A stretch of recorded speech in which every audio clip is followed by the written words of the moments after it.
So let's begin by unwrapping the surface level information about Sephiroth that at least most players will come to understand themselves as they work their way through the game. We as the player are first introduced to Sephiroth without actually meeting the character. Instead, we witness the trail of destruction left behind in his wake after the Shinra Tower is decimated and its company's president murdered.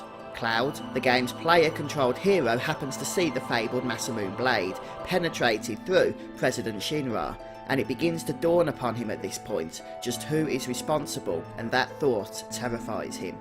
The way that the game presents Sephiroth to the player in this way is a tremendous level of storytelling, because not only does it create suspense, but it also creates a certain level of mystery in the person that's playing the game, since they don't know what quite to expect. They know that Sephiroth is going to be some powerful villain, but other than that, everything else is hidden from them at this time. For now, let's just pause and reflect for a moment before we go a little bit deeper. You see, it's unbeknownst to the player at this time that there is actually a ton of backstory that has led to this in-game event, and much of this story actually completely changes the perspective of what exactly has just happened and why. You see, our story really begins in the past, and we must travel back several millennia in fact, to a point where Final Fantasy VII's planet, known as Gaia, is inhabited by a thriving race known as the Cetra. You see, the planet itself is depicted as an actual living entity in its own right, and the Cetra, who were a strongly spiritual people, had learned the secret to communicate with it.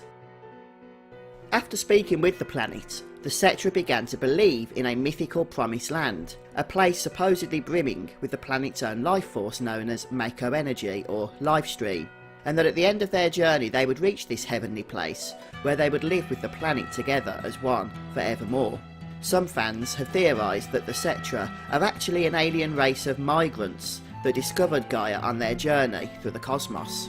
This popular theory is based upon a line of dialogue that Sephiroth himself speaks to Cloud during a moment of exposition. He says, "This planet originally belonged to the Cetra. Cetra was an itinerant race. They would migrate in, settle the planet, and then move on."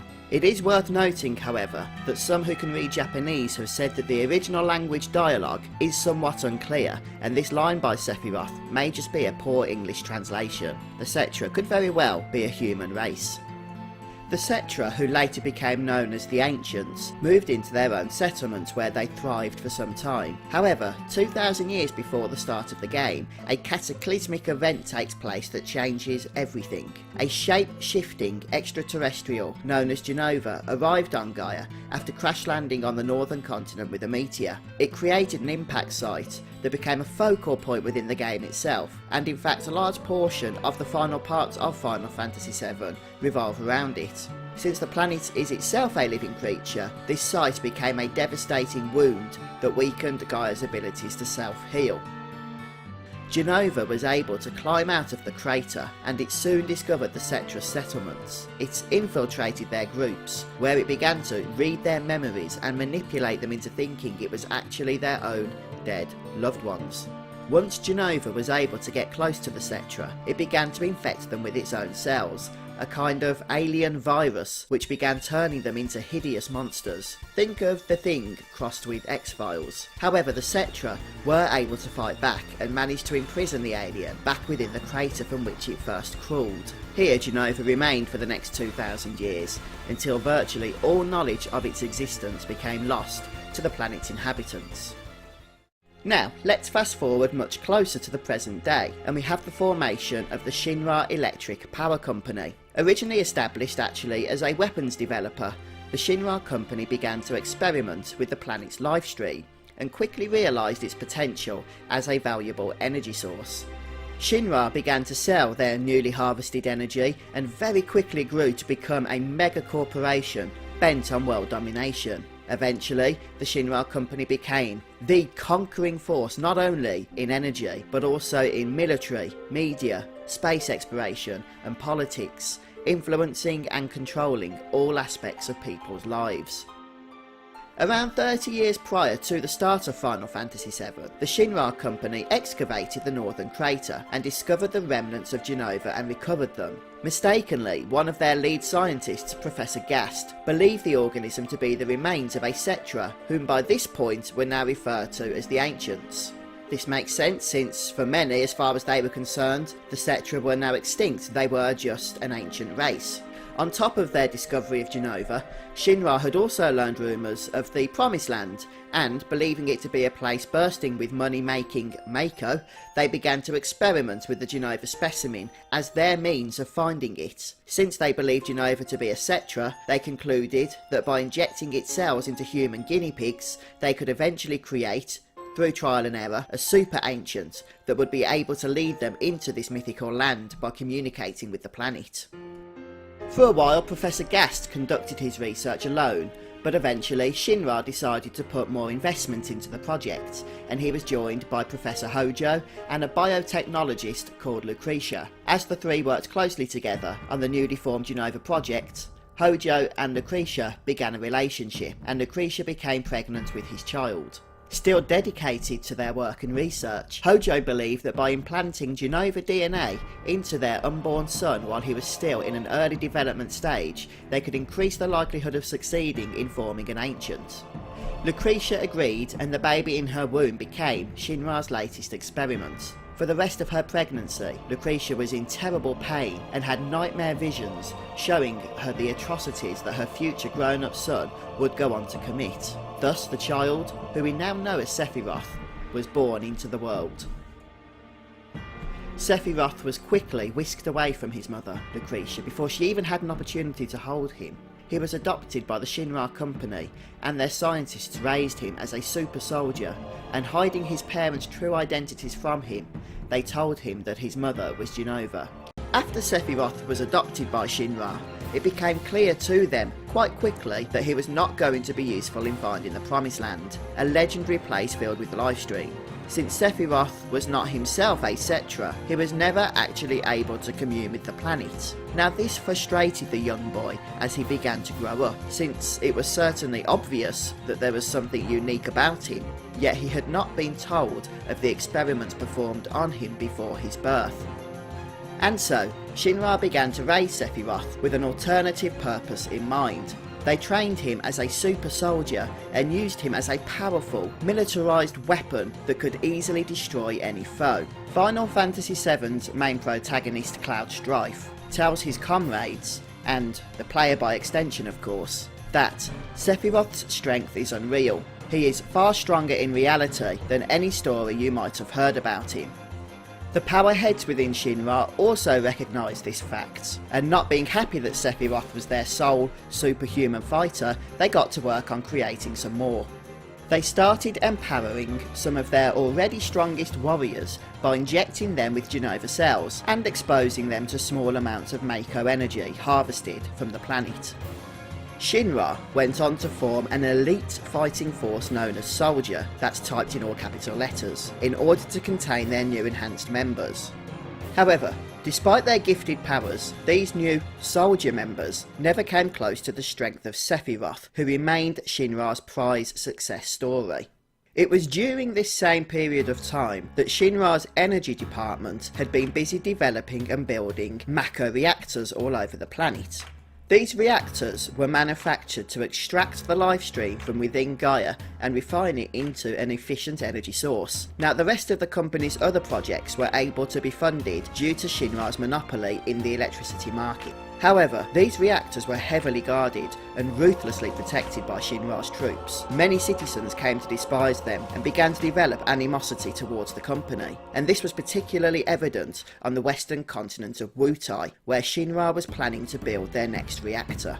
When all was said and done, Wutai was simply not willing to accommodate Shinra and refused permission for them to build their new reactor in the region. The Shinra company were not prepared to accept no for an answer, and since they now had a supreme military force at their disposal, they entered into war with Wutai.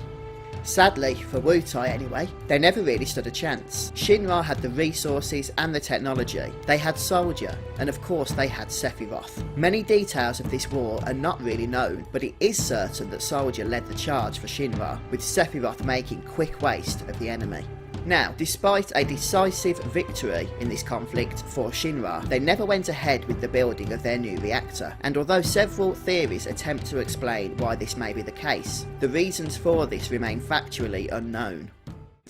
What can be known is that Shinra had been trying hard to keep their soldier program secretive and under wraps, but due to the power of Sephiroth displayed through the Ffvii War, his immense power, this just simply was not possible any longer. Even the strongest warriors in Soldier First Class were inspired by the greatness of Sephiroth, and children all over the world grew up with aspirations of joining Soldier so that they too could be like him.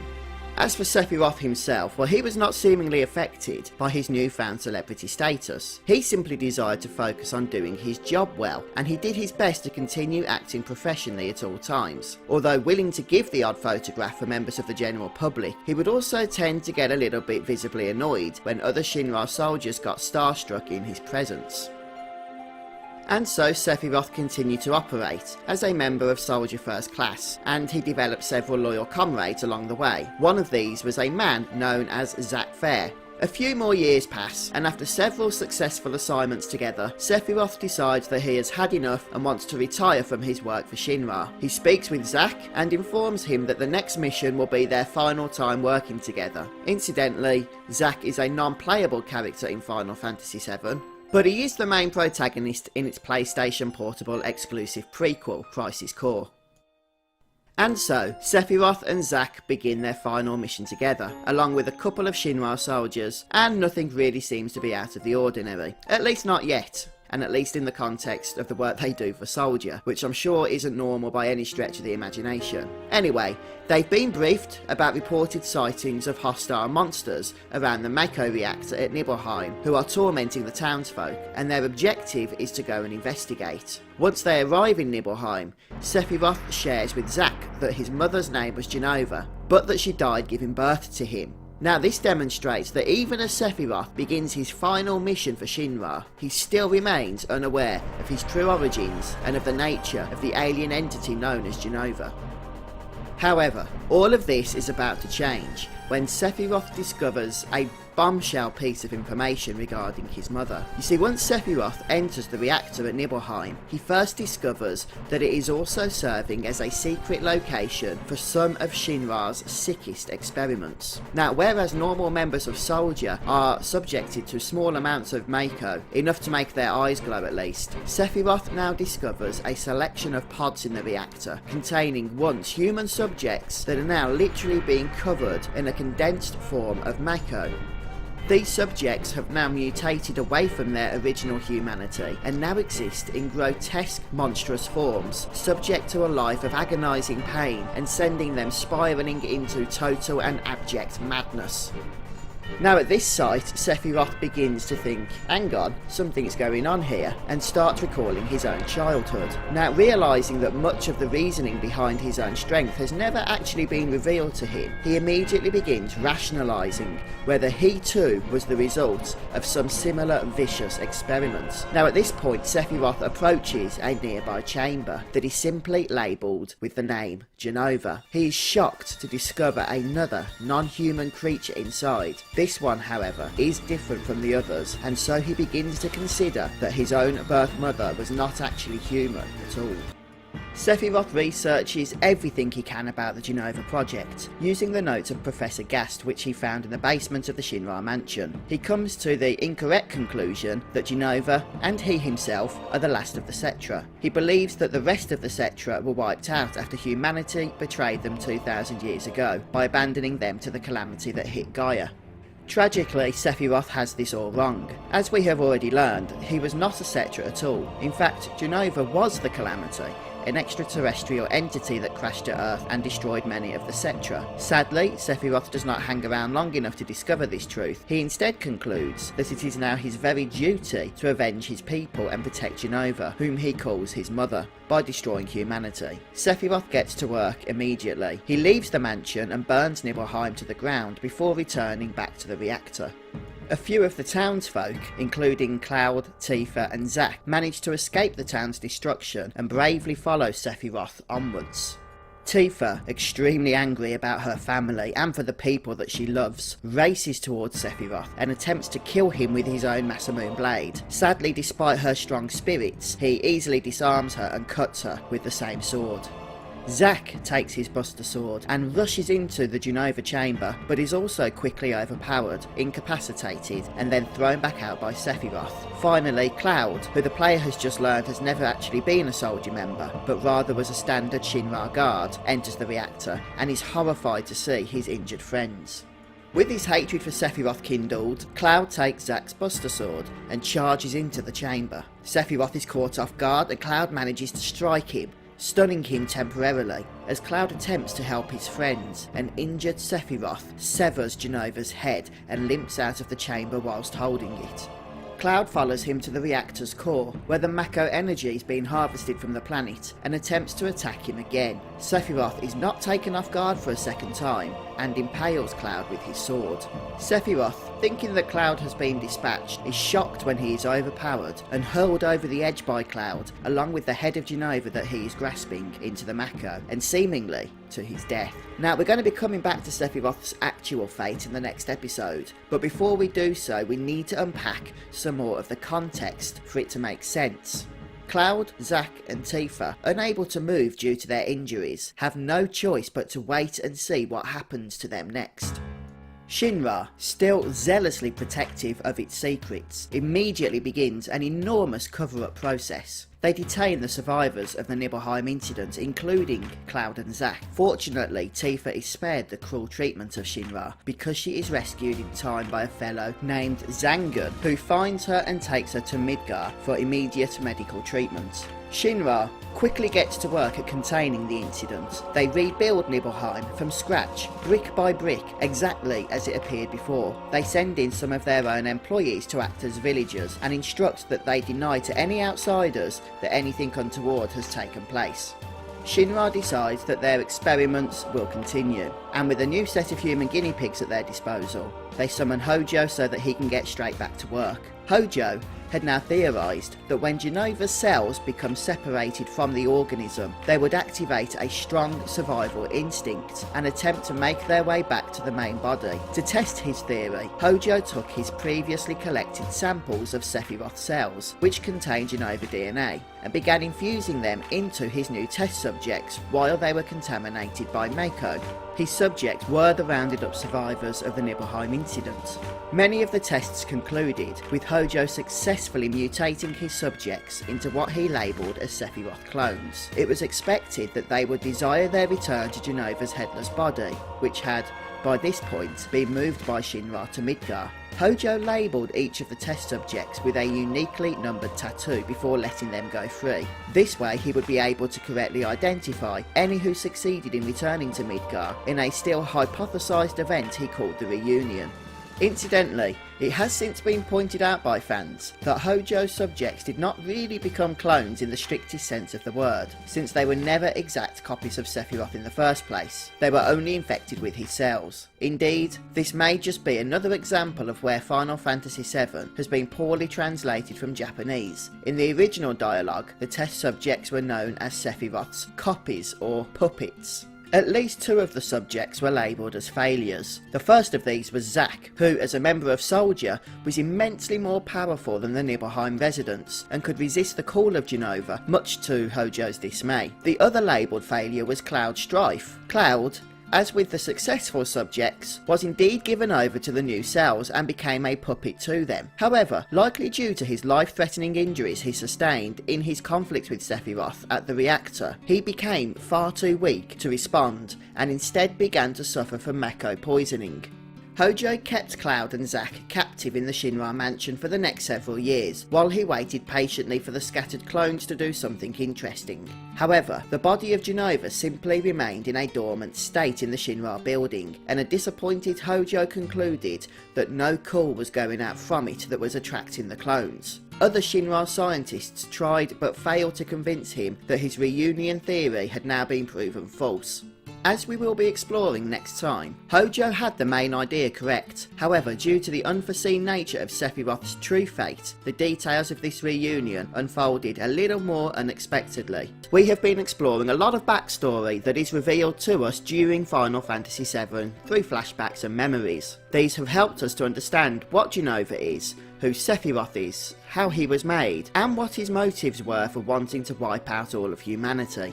The last anybody saw of Sephiroth was in the Nibelheim reactor, 5 years prior to the start of the game itself, where Cloud supposedly kills him by throwing him into the lifestream. It becomes no surprise then that Cloud himself is shocked to witness the trail of destruction that occurs in the Shinra building, and that the president of the company himself has been murdered by Sephiroth's own blade.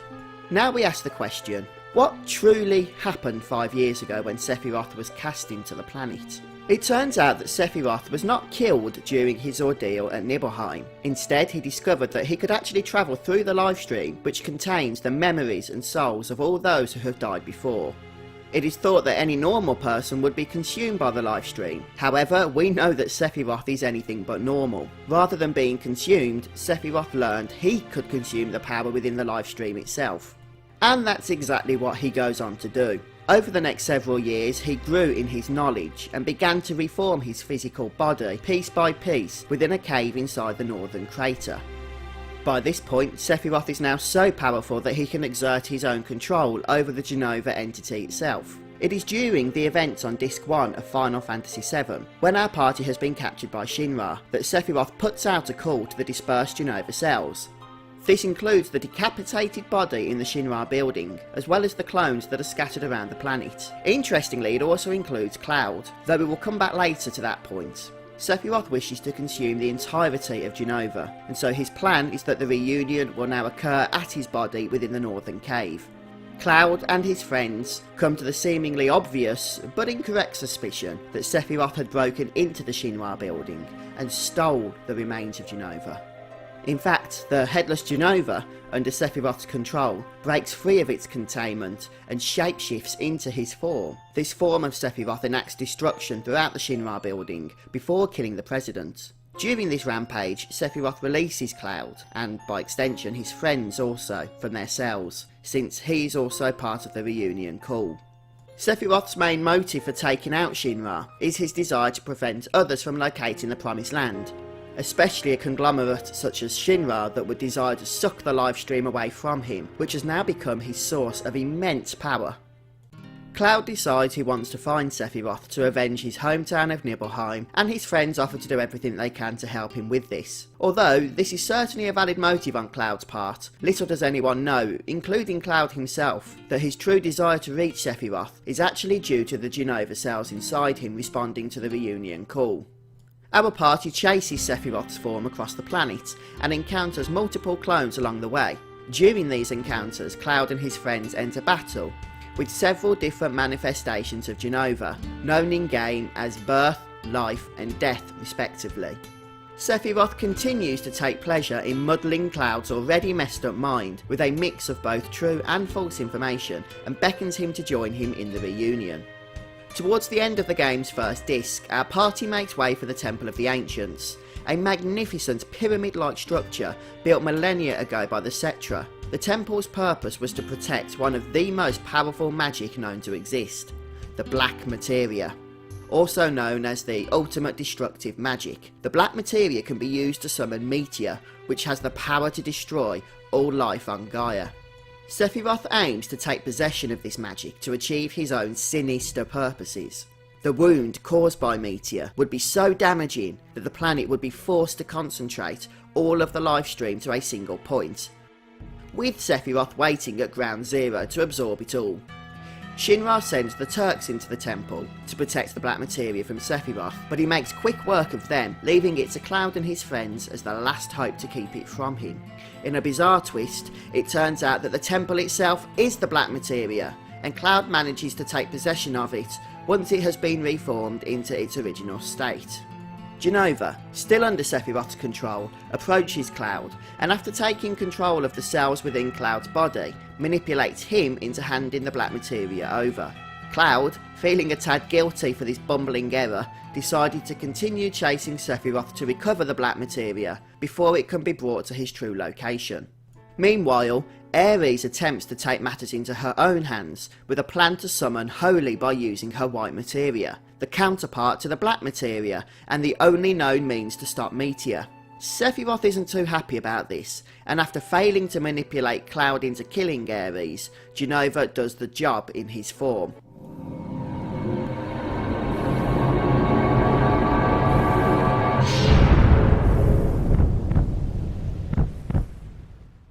The black materia is dangerously close to being returned to Sephiroth in the northern cave, but fortunately Cloud and his friends just about managed to recover it in time while traversing the whirlwind maze. Unfortunately, that was all for naught, since Sephiroth again takes control of Cloud after manipulating his fragile mind, and again forces him to hand over the black materia, this time literally right into his hands. By this point, Cloud is so confused, he is now beginning to believe that he is nothing more than a collection of Jenova cells that have just taken on a false human identity.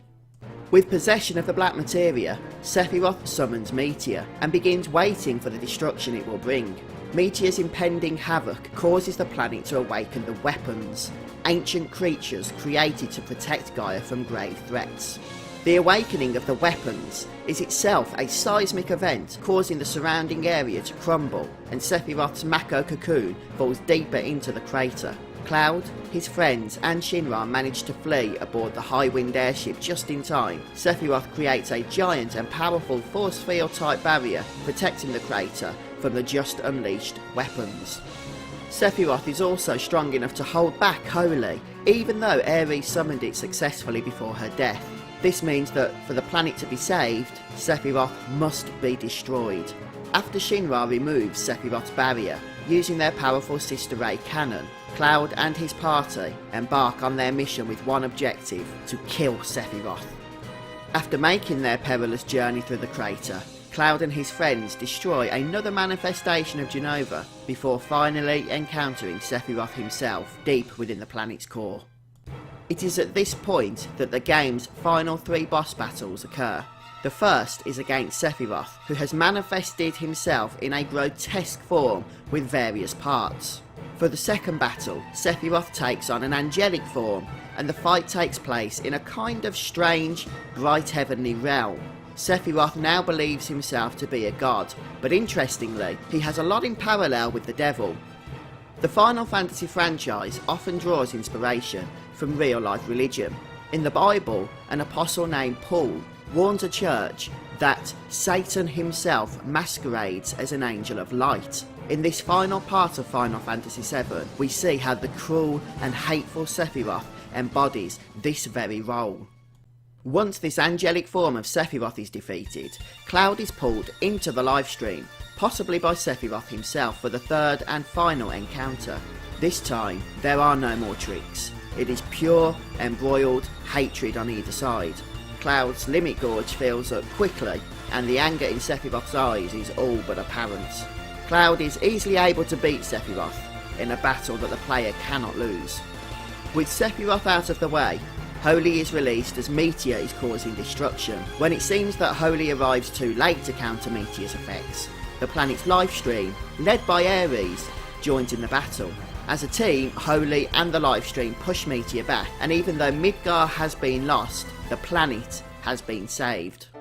In an ironic twist, this was the initial goal all along of the rebel group Avalanche, the destruction of Shinra to the saving of the planet. This also raises interesting questions about how powerful Ares had become in death, and whether this was her true intention all along after discovering the summoning of Meteor. Perhaps those are questions we can look to another time. In terms of Sephiroth, this was originally meant to be his end, but the 2005 movie Advent Children engaged in a little retconning to give the means for his later return. Thank you very much for joining me as we took this fun retrospective look together at one of video gaming's most interesting antagonists.